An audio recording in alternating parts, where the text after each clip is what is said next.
Bismillahirrahmanirrahim. Al-Faslus Salis fi bayan at-taqlid wa syurutihi wa ahkamihi bil furu'il ijtihadiyyah wal usul i'tiqadiyyah. Pada pasal ini akan menjelaskan tentang persoalan taklid. Apakah yang dinamakan taklid? Wa syurutihi, apa syarat-syarat taklid, wa ahkamihi, lalu bagaimana tentang masalah hukum taklid bil furu'il ijtihadiyyah, dalam beberapa furu'iyah cabang. Furu' itu bisa dikategorikan hal-hal yang sunnah, bukan qat'i. Sunnah. Nah, apakah yang dinamakan taklid? At-taklid huwa al-ahdu wal amatu bi qaulil mujtahidin min ghairi ma'rifati dalilihi. Secara simpel, taklid itu artinya ngikut. Nah, jadi apa yang dinamakan taklid? Taklid itu ialah al-ahdu wal amal, mengambil dan mengerjakan bi qaulil mujtahidin, mengikuti pendapat-pendapat para ijtihad, para ulama-ulama ijtihadiyah, min ghairi ma'rifati dalil, tanpa tahu dalilnya. Simpelnya, yang namanya taklid itu ialah mengamalkan satu amaliyah dengan ikut orang yang sudah dipercaya sah untuk diikutinya. Itu namanya taklid. Nah, Famas ista'ala al-amil anna amaluhu wafiqun bi qawli man faqad qallahu wa la yahtaju ila talaffuz at-taqlid. Ketika seseorang mengamalkan sesuatu yang sesuai dengan pendapat ulama, ya kan? Maka itu dikatakan taklid. Di mana taklid itu enggak perlu pakai ucapan bahwa itu taklid dari Imam Syafi'i, tidak perlu. Ketika kita mengamalkan satu amaliyah yang sesuai dengan ulama, itu sudah jelas. Ini simpelnya taklid. Nah, dalam ilmu fikih terutama, ulama-ulama yang sah, yang populer dalam ulama fikih itu yang sah terpopuler kita taklidi, kita ikuti ahli sunnah wal jamaah. Itu dari fikihnya Imam Hanafi, Imam Maliki, Imam Syafi'i, dan Imam Hambali. Ahli sunnah wal jamaah itu artinya pengikut Nabi, juga pengikut ulama. Tentu di dalamnya ialah para sahabat, tabi'in, tabi'at. Nah, itu yang disebut dengan ahli jamaah. Jadi apa sih makna sunnah wal jamaah? Pengikut Nabi, juga pengikut ulama. Kenapa? Secara keseluruhan tidak ada manusia yang sangat paham, sangat ngerti dengan isi kandungan Al-Quran. Bukan hanya ngerti, bukan hanya paham, mengamalkan isi kandungan Al-Quran itu selain daripada baginda Nabi Sallallahu Alaihi Wasallam, dan kemudian diterjemahkan oleh Nabi dalam bentuk namanya hadis atau sunnah. Sering saya sampaikan, baik sunnah qauliyah, sunnah fi'liyah, atau sunnah taqririyah. Ada sebagian yang menyatakan taqririyah itu sebagai bentuk rasa kasih sayang Nabi kepada umat, ya kan? Kalau diperintahkan disangka nanti wajib, akhirnya Nabi diam, syukur, namanya taqririyah. Nah, itu sunnah juga, kategorinya adalah sunnah taqririyah. Nabi tidak menjalankan, tapi Nabi mendiamkan. Nah, sementara kata kaidah kan tasukut alamatut taslim. Diam itu berarti maknanya mengiyakan. Nah, begitu. Kalau Syekh Ibnu Hajar rahimahullah, Ibnu Hajar itu hasilnya Imam Ahmad al-Haytami, namanya Ahmad bin Muhammad al-Haytami. Hajar seorang ulama yang teramat miskin banget. Miskin banget. Pada eranya itu dengan Imam Muhammad bin Ahmad. Kalau namanya Imam Romli. Imam Romli itu namanya Muhammad bin Ahmad. Tapi kalau Ibnu Hajar namanya Ahmad bin Muhammad. Cuma diulang kali saja ya. Imam Romli itu kaya, banget kaya. Sementara Imam Ibnu Hajar itu miskin banget. Bahkan baju pun cuma satu saja. Nah, itulah. Ya ulama-ulama itu. Imam Syafi'i termasuknya miskin banget. Tapi Imam Maliki kaya luar biasa. Nah, ada dia seperti itu. Nah, apa kata Pak Imam Syafi'i? Kata ya Ibnu Hajar, ikhtilaf ummati rahmatun. Perbedaan umat saya itu rahmat. Yang dimaksud ikhtilaf umat itu di situ ialah perbedaan ulama, bukan umat. Itu yang disebut dengan kalimat min itlaqil khas min itlaqil am wa iradatil khas. Bukan berarti perbedaan manusia, tapi makna di sini ialah ikhtilaf ummati, perbedaan ulama, perselisihan ulama itu merupakan bentuk rahmat. Makna rahmat kebebasan, sah saja mereka untuk ikut. Itu bagian dalam intinya apa? Kemudahan maknanya. Ketika kita ada ulama seperti ini, kan kita kondisi kita kan dalam kondisi kita itu kan ada yang ketika kata Imam Syafi'i sunnah mengangkat takbir, kita enggak. Karena hukumnya sunnah. Jadi kita nah, apa kata sebenarnya? Fa'alikum an ta'taqidu anna khilafah a'immatil muslimin ahlus sunnah wal jamaah bil qulub nikmatu. Dan Ibnu Hajar harus berkeyakinan kita bahwa perbedaan pendapat ulama itu untuk ahli sunnah wal jamaah itu enak. Ini jangan terlalu diperdebatkan tentang sebuah perbedaan yang sifatnya mur'iyah. Apa sih mur'iyah? Sunnah. Hal yang sunnah, kata ulama ini sunnah, kata ini enggak, udah.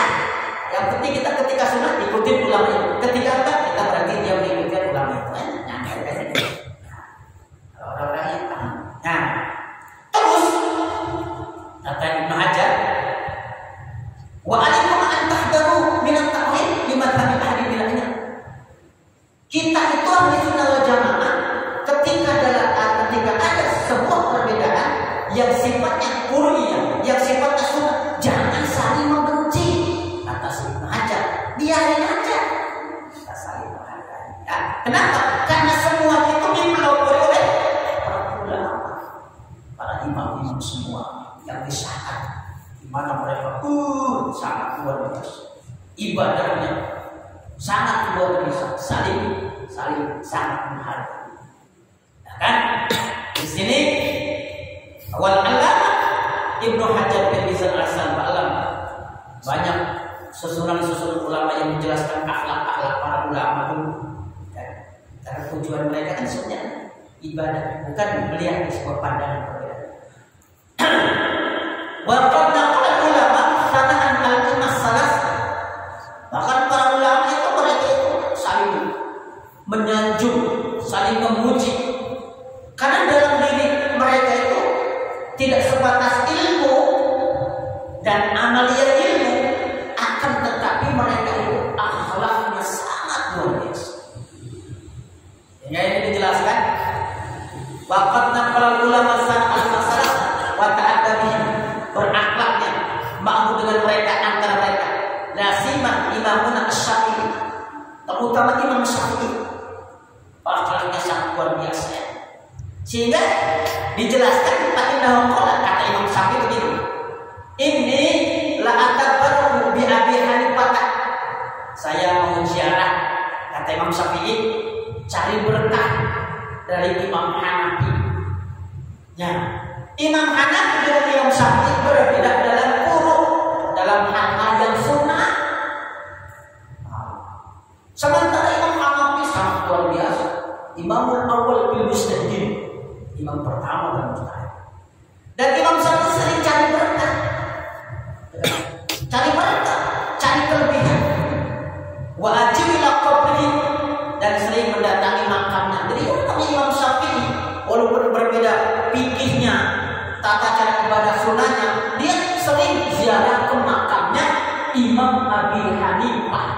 sering dia.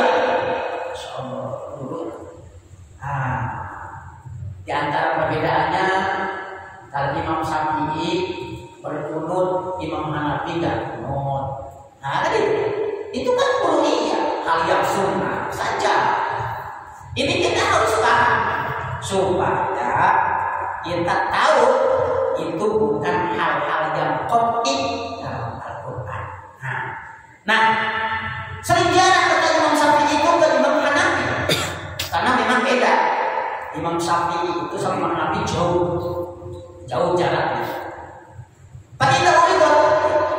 Ketika saya membutuhkan sesuatu, saya sholat 2 rakaat, ya kan? Ketika saya butuh sesuatu, mendoa sesuatu, kata Imam Syafi'i, saya sholat 2 rakaat. Wa sa'altullaha ta'ala inda qabrihi. Saya sering meminta kepada Allah dan tawassulnya kepada Imam Hanafi. Imam Syafi'i hebat. Tawassul kepada Imam Syafi'i. Imam Hanafi. Dan apa kata Imam Syafi'i? Patut do syariat. Saat itu juga dikabulkan oleh Allah Subhanahu wa taala.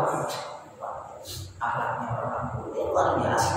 Agar para bilang cuma hanya pedas, hanya sifatnya uluhiyah. Terus apa kata Imam Syafi'i?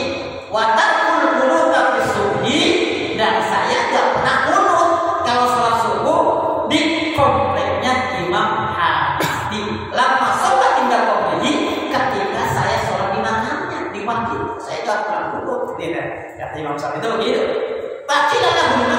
Ketika ditanya kenapa enggak qunut Imam Syafi'i, qala ta'adduban ma'a sahibi hadzal qabr, saya menghormati, saya menghargai daripada Imam Hanafi. Masya Allah, luar biasa.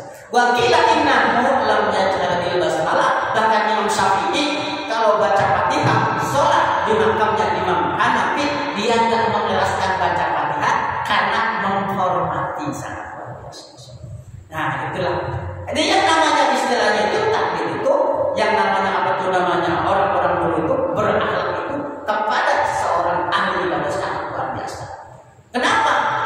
Imam Hanafi itu dijelaskan kehebatannya karena mereka sama-sama orang ahli ibadah. Kata Imam Hanafi, kata Imam Syafi'i, Imam Hanafi biman sholat lebih bisa arba'ina sama. Ibadahnya Imam Hanafi itu 40 tahun. Wudhunya subuh itu cukup dengan wudhu isya.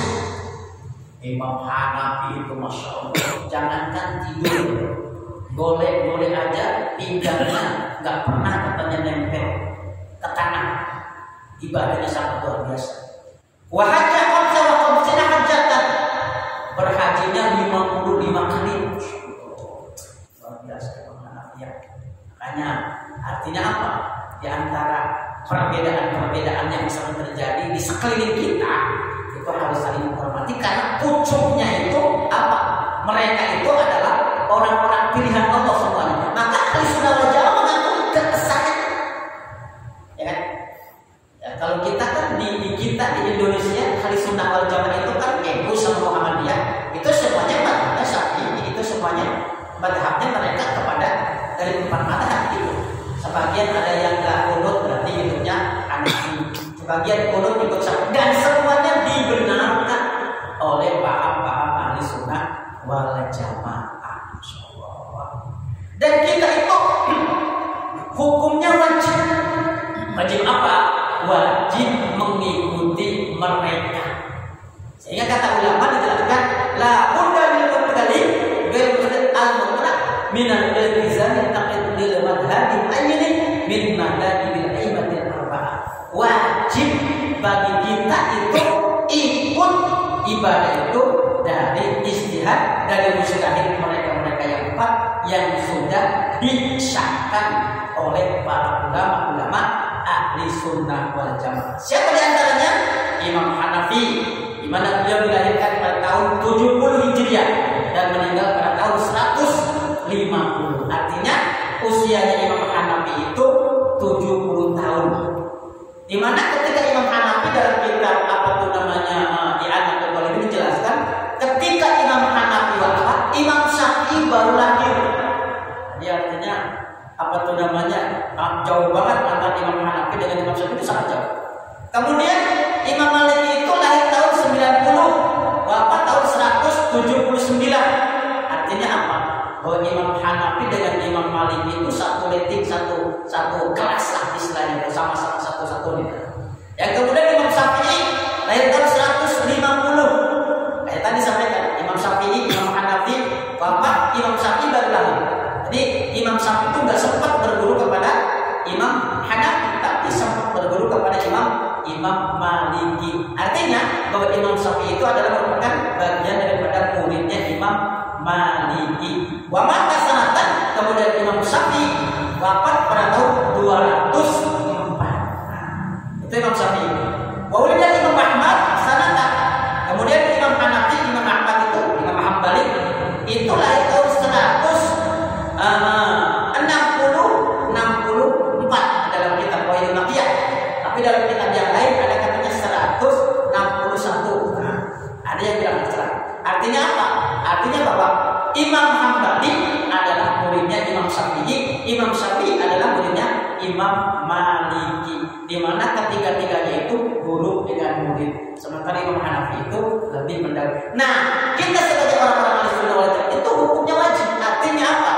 Bahwa ketika kita beribadah dengan tidak mengikuti cara-cara mereka, Ahlussunnah wal Jamaah tidak menyatakan tidak sah.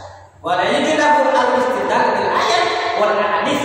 Seseorang tak boleh melaksanakan ibadah bikin dalil sendiri dengan ayat-ayat sendiri. Hukumnya apa? Enggak boleh, dan itu tidak disahkan. Ya. Artinya ada. Bahkan bukan seperti itu saja. Kita pun mengartikan hadis, mengartikan Quran, enggak boleh hukumnya kita artikan Quran dengan pikiran sendiri, dengan merasa nakunya pintar, merasa sorongnya hebat, merasa asbabun nuzulnya luar biasa. Itu tidak diperbolehkan. Ya. Melaksanakan satu ibadah hanya dengan dalil tanpa mengikuti paham, tanpa mengikuti aturan hadis, tanpa mengikuti hadis yang juga dipahami oleh para ulama. Karena untuk menjadi seorang mujtahid, untuk menjadi seorang mujtahid tidak sebatas tolak ukurnya ilmu saja, tapi di antaranya adalah tolak ukurnya amaliyah daripada ilmunya itu sendiri. Amaliyah juga nggak sebatas pinter. Pinternya sudah bukan ukuran kita kecerdasan ulama-ulama itu. Makanya kata para ulama Ahlussunnah wal Jamaah, batasan daripada ijtihad itu 600. Ketika 600 batasan hijrah nggak ada orang yang cerdas. Imam Syafi'i kecerdasannya sudah di luar akal, sudah di luar kebiasaan kecerdasan. Imam Hanafi, Imam Syafi'i, Imam Maliki itu sudah di luar kecerdasan akal. Mereka itu kecerdasannya adalah dobutan luar biasa, nggak bisa diikuti kecerdasan mereka. Nah, bukan hanya cerdas, tapi amaliyah. Amalnya juga banyak, ibadahnya juga luar biasa. Imam Syafi'i kalau sholat malam itu kadang-kadang 3 hataman Quran. Imam Syafi'i belum lagi bulan puasa. Level Imam Syafi'i. Bahkan ada yang menyatakan Imam Hanafi itu kalau sholat itu dia satu malam itu 1 hataman Quran. Ada riwayat menyatakan 1 rakaat 1 hataman. Dulu Imam Hanafi sholatnya 500 rakaat. Ketika ada orang yang menyatakan imam ini hebat kali, dia semalam itu 1000 rakaat, dia nambah 500 rakaat. Kenapa? Kata Imam Hanafi, saya paling gak suka risih ketika orang menyandung saya, sementara saya gak sesuai dengan perbuatan saya. Padahal katanya Imam Hanafi, saya cuma 500 rakaat semalam sunnah. Dikarenakan ada orang yang bilang saya sholatnya 1000 rakaat, jadi saya malu. Bukan mengikuti makanya, saya malu. Orang kasih saya gelar katanya, orang muji saya sholat 1000 rakaat, sementara saya sholat cuma 500 rakaat, artinya ditambah menjadi 1000 rakaat. Itulah Imam Hanafi, insyaallah. Jadi apa kesimpulannya? Imam-imam dulu, ulama-ulama dulu tidak sebatas dia alim, tidak sebatas dia beramal, tapi juga dia akhlaknya juga sangat luar biasa. Makanya yang pembawa hadis, pembawa rawi segala macam itu bukan hanya hafal saja, Bukan hanya akhlak saja, akhlak terhadap manusia juga terakhlak terhadap sesama. Jamaah